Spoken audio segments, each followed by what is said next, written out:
तो संयम का अर्थ है आत्मवान, आत्मा की शक्ति, अस्तित्व की शक्ति जिस समय वृत्तियों को जन्म देती है तो आप आत्मवान हो जाते हो। आपने एक्सेप्ट नहीं किया आपकी लाइफ में जो भी घटनाएं हुई, नहीं किया एक्सेप्ट। आपने अगर उन घटनाओं को एक्सेप्ट नहीं किया तो हिंसा हुई। अब आत्मा का स्वभाव तो हिंसा नहीं है, आत्मा का स्वभाव अहिंसा है।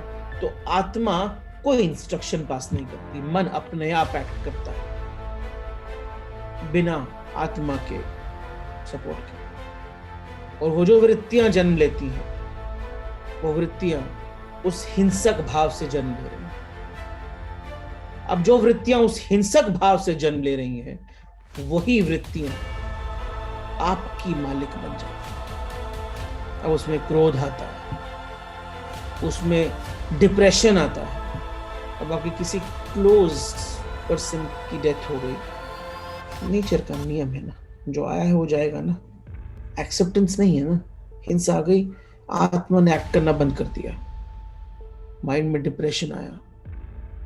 क्यों आया? क्योंकि वृत्तियां वैसी आ रही हैं, ऐसा लगा कि मर ही जाऊं, कुछ बचा ही नहीं जीवन में अभी। अरे आपका जीवन एक बहुत बड़े कार्य के लिए जन्म लिया है, आप तो छोड़ के बैठ गए हो, कुछ कर नहीं रहे हो। क्यों? क्योंकि करना चाहते हो।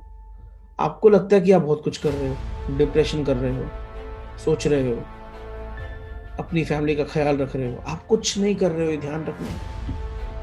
यही अर्थ है, कर्म और अकर्म के बीच का डिफरेंस यही आता है। तो वृत्तियां जो आपके मन में जन्म ले रही हैं हिंसक भाव से, वो आपको सुइसाइडल टेंडेंसी तक लेकर चली जाए। क्यों?